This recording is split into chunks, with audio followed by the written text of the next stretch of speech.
Assalamualaikum warahmatullahi wabarakatuh. Saya atas nama Nadariah dengan NIM channel 119351. Pada video ini saya akan membahas mengenai Group of 20 atau biasa dikenal dengan G20. Dan video ini merupakan salah satu tugas dari mata kuliah Seminar Manajemen Sumber Daya Manusia. Nah, yang pertama, apa itu G20?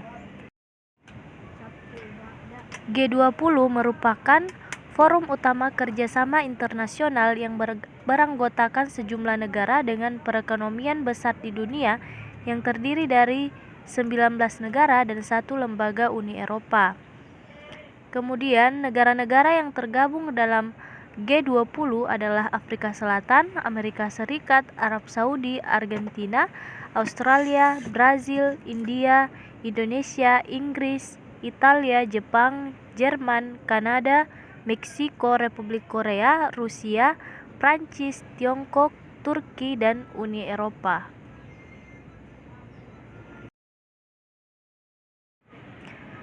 Yang kedua, apa manfaat G20 bagi Indonesia? Yang pertama, melangsungkan presidensi G20 di tengah pandemi dapat membuktikan resiliensi ekonomi Indonesia terhadap krisis. Yang kedua, bentuk pengakuan atas status Indonesia sebagai salah satu negara dengan perekonomian terbesar di dunia serta mempresentasikan negara berkembang lainnya. Yang ketiga, bernilai tambah bagi pemulihan baik dari sisi aktivitas ekonomi maupun kepercayaan masyarakat domestik dan internasional. Yang keempat, Indonesia dapat mengorkestrasi agenda pembahasan pada G20 agar mendukung dan berdampak positif dalam pemulihan aktivitas perekonomian Indonesia. Yang kelima, kesempatan menunjukkan kepemimpinan Indonesia di kancah internasional khususnya dalam pemulihan ekonomi global. Dan dengan pelaksanaan G20 menjadi sarana untuk memperkenalkan pariwisata dan produk unggulan Indonesia kepada dunia internasional sehingga dapat turut menggerakkan ekonomi Indonesia. Nah, selanjutnya pada konferensi tingkat tinggi G20, Presiden Jokowi telah melakukan pertemuan bilateral dengan 5 pemimpin negara anggota G20. 5 negara G20 yang melakukan pertemuan bilateral yaitu Amerika Serikat, Jepang, Komisi Eropa atau Uni Eropa, Turki, dan Australia.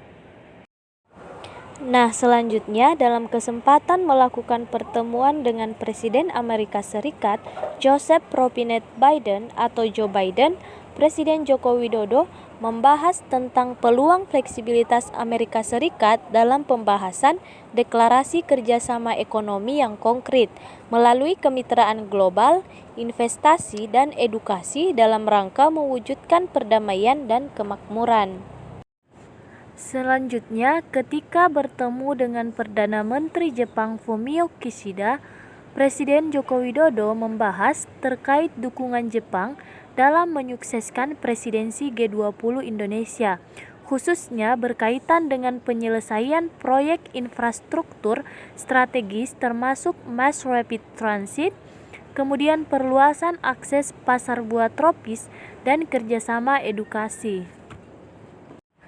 Selanjutnya, pada pertemuan dengan Komisi Eropa Ursula von der Leyen, Presiden Joko Widodo menyambut baik dukungan Komisi Eropa terhadap presidensi G20 Indonesia.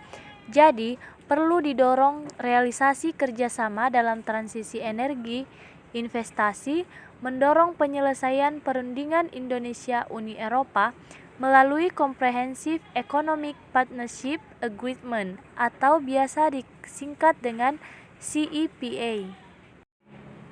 Kemudian pertemuan dengan Presiden Turki Recep Tayyip Erdogan, Presiden Joko Widodo membahas tentang solusi perang antara Rusia dengan Ukraina, kemudian penguatan kerjasama ekonomi Indonesia-Turki, pembukaan akses pasar bagi produk pertanian, dan kolaborasi industri pertahanan.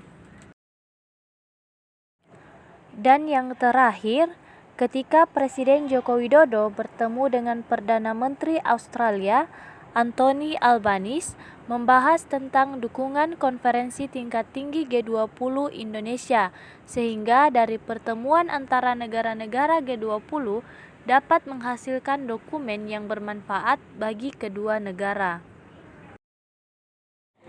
Selanjutnya yang perlu kita ketahui yaitu peran nyata G20, di mana dalam perjalanannya sejak dibentuk G20 telah berhasil membuat perubahan.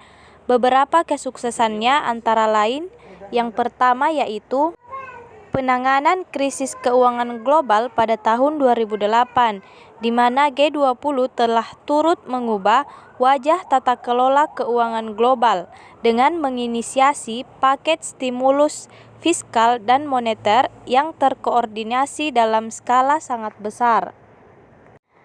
Yang kedua, mengenai kebijakan pajak. G20 telah memacu OECD mendorong pertukaran informasi terkait pajak. Pada tahun 2012, G20 menghasilkan cikal bakal Best Erosion and Profit Shifting. Melalui BEPS, saat ini 139 negara dan yurisdiksi bekerjasama untuk mengakhiri penghindaran pajak. Yang ketiga merupakan kontribusi dalam penanganan pandemi COVID-19, di mana dalam pandemi COVID-19, inisiatif G20 dalam penanganan pandemi mencakup penangguhan pembayaran utang luar negara berpenghasilan rendah, kemudian injeksi penanganan COVID-19 sebanyak lebih dari 5 triliun USD, dan juga penurunan atau penghapusan bea dan pajak impor, pengurangan bea untuk vaksin, hand sanitizer, disinfektan, alat medis, dan obat-obatan. Dan yang terakhir, G20 mengatasi isu lainnya, di mana G20 berperan dalam isu internasional termasuk perdagangan, iklim, dan pembangunan. Kemudian pada tahun 2016 diterapkan prinsip-prinsip kolektif terkait investasi internasional. Kemudian G20 juga mendukung gerakan politis yang berujung pada Paris Agreement on Climate Change di tahun 2015. Nah, baik, mungkin itulah beberapa informasi singkat mengenai G20. Semoga bermanfaat untuk kita semua. Wassalamualaikum warahmatullahi wabarakatuh.